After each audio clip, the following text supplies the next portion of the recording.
Banyak seller yang bilang di tahun 2026 ini tahun yang berat buat jualan di marketplace.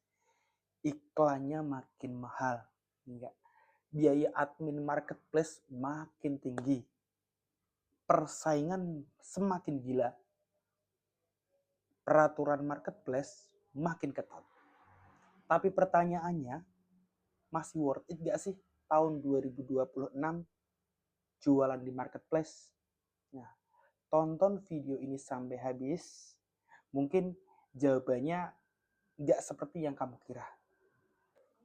Yang pertama kita bahas adalah kondisi marketplace di tahun 2026. Ya. Kita harus jujur, kalau di tahun 2026, ya sebentar lagi, ini marketplace bukan lagi tempat buat coba-coba, ya, tempat buat iseng-iseng, tempat buat ya main-main. No, bukan tempatnya. Kenapa seperti itu? Yang pertama, persaingan makin gila-gilaan. Ya enggak? Dari mulai persaingan branding, persaingan harga, persaingan produk kualitas itu udah gila-gilaan banget. Iya enggak? Kita harus sadar itu dulu. Terus peraturan marketplace semakin ketat. Ya enggak? Ya enggak? Sensitif banget. Review dikit aja, maksudnya misalkan nih entah Shopee, entah TikTok Shop, ya enggak. Kalian punya bintang atau rating 5, misalkan produknya 10, rating 5 semua. Tapi ada nyempil rating bintang 1, itu pasti hancur tuh. Entah itu Shopee atau TikTok Shop, itu sama. Nah, iklan berbayar makin brutal. Ya enggak? Kita benar-benar harus wajib beriklan. Kalau enggak ya kita akan tergerus oleh pesaing-pesaing yang emang benar-benar niat. Marketplace lebih condong ke seller-seller yang profesional, ya. Seller-seller yang niat. Artinya dari riset produk, terus ngurusin produk, packaging, dan pelayanan toko dan lain sebagainya, ya. Itu akan condong ke yang profesional. Nanti yang seller-seller yang setengah niat setengah enggak itu akan. Terus kemudian buyer itu sensitif dengan harga dan review. Ya buyer sekarang itu lebih cerdas-cerdas, lebih pinter-pinter, nggak kayak dulu asal fotonya bagus dia beli, asal reviewnya banyak, yang bagus dia beli, itu enggak. Buyer-buyer sekarang itu udah cerdas-cerdas, udah pinter-pinter, ya. Mereka nggak hanya melihat dari visual fotonya aja, tapi bener-bener yang bener-bener review. Karena buyer sekarang juga banyak yang ngerti loh, bahwa seller-seller itu ada yang fictive order, ya, dan lain sebagainya. Itu buyer sekarang itu udah paham kayak gitu. Jadi mereka nggak gampang ketipu. Wah ini bintangnya bagus-bagus, ratingnya bagus-bagus. Nah, itu nggak hanya sekedar itu. Jadi harus bener-bener seller di tahun 2026 ini harus bener-bener kreatif, bener-bener memperhatikan, bener-bener hati-hati. Seller-seller yang berharap di tahun 2026 ini upload produk di marketplace, entah Shopee atau TikTok, fiktif order beberapa kali, terus produknya langsung meledak, langsung jalan, langsung rame, langsung omsetnya ratusan juta. Itu udah di tahun 2026 ini udah no, itu udah nggak berlaku.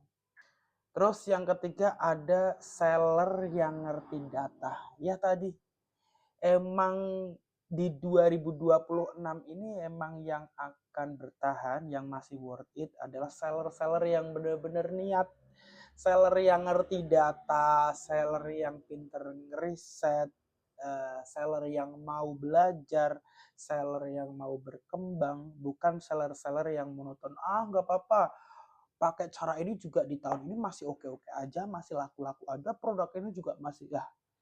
Itu seller-seller yang seperti itu atau kalian yang masih berpikiran seperti itu mulai saat ini mulai dikembangin lagi, dibuka lagi pola pikirnya karena ya itu tadi alasan-alasan yang di depan tadi, video depan tadi aku udah sampein itu memang se apa ya, sengeri itu atau sekeras apa ya namanya, se amburadul itu, seketat itu persaingan di marketplace tahun 2026 nanti.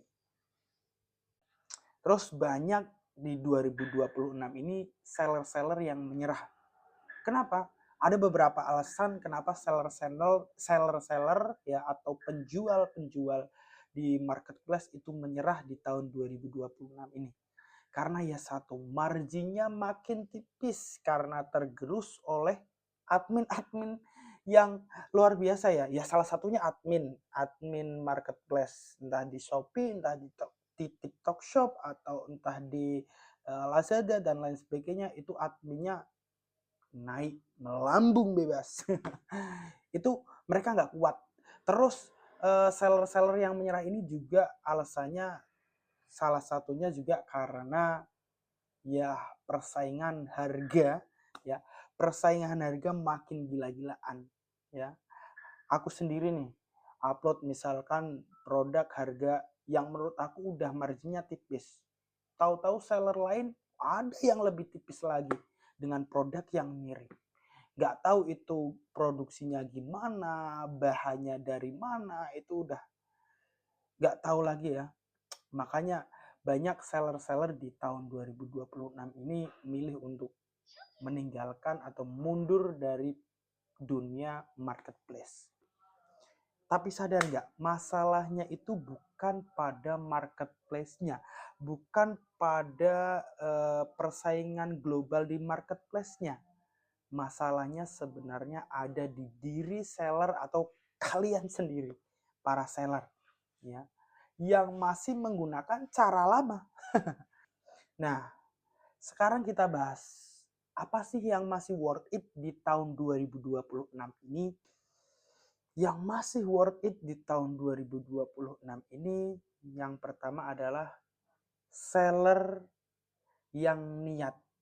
Maksudnya gimana? Ini penjabarannya banyak nih untuk seller yang niat itu. Ya kalau bisa ya satu, kalian itu mulai membangun dikit-dikit branding produk kalian. Entah itu produk kalian jualan apa deh, entah alat kesehatan, entah itu pakaian, minuman, makanan, dan lain sebagainya.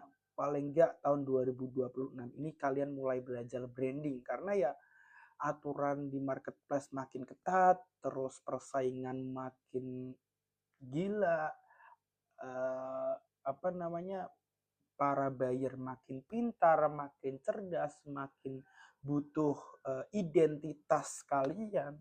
Nah, identitas toko kalian itu sangat penting di 2026 ini. Bukan teman-teman seller yang pakai cara lama asal jual toko nama sembarang, upload yang penting upload ya, FO yang penting FO. Nah, itu mulai belajar kalian ngembangin diri kalian, ngembangin apa namanya, cara-cara baru ya. Ya kalian bisa carilah di YouTube atau di Google atau di buku dan lain sebagainya. Kalian mulai belajar cara branding, cara apa namanya, membuat identitas atau memperkenalkan identitas toko kalian ke calon pembeli kalian. Terus yang kedua ada produk dengan problem solving. Apa itu produk problem solving? Produk yang menyelesaikan suatu masalah. Contoh ya, contoh ada alat kesehatan, alat skincare lah, paling gampang contohnya skincare ya. Misalkan bisa mencerahkan kulit, bisa memutihkan gigi, bisa menumbuhkan rambut. Nah, itu produk-produk dengan problem solving itu di tahun 2026 nanti akan bisa bersaing atau bisa bertahan atau masih worth it. Atau kalau misalkan pakaian juga bisa kalian misalkan cari nih riset produk-produk dengan problem solving, atau kalian riset misalkan orang-orang Indonesia, anak-anak Indonesia di tahun 2026 ini nggak suka pakaian yang terlalu ketat misalkan, ya kalian bisa bisa kasih solusi, entah kalian bikin pakaian oversize atau misalkan wanita nggak mau nih pakai kerudung ribet dan lain sebagainya, kalian ciptain atau buat kerudung yang nggak ribet, instan dan lain sebagainya. Nah, produk-produk seperti itulah yang masih worth it di tahun 2026 ini. Produk yang bisa menyelesaikan masalah. Ya, contohnya itu banyak. Contoh lagi ada misalkan celana. Laki-laki misalkan, celana laki-laki.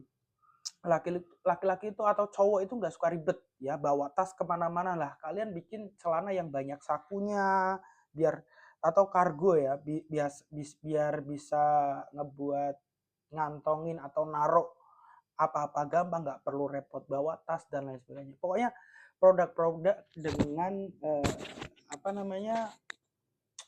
problem solving atau penyelesaian masalah. Nah, itu yang masih worth it di 2026 itu.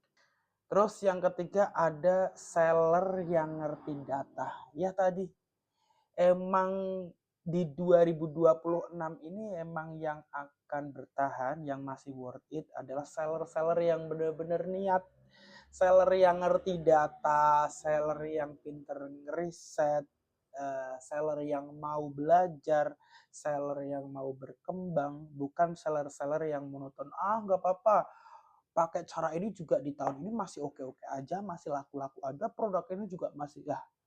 Itu seller-seller yang seperti itu, atau kalian yang masih berpikiran seperti itu, mulai saat ini mulai dikembangin lagi, dibuka lagi pola pikirnya, karena ya itu tadi alasan-alasan yang di depan tadi, video depan tadi aku udah sampaikan itu memang se apa ya, sengeri itu atau sekeras apa ya namanya, se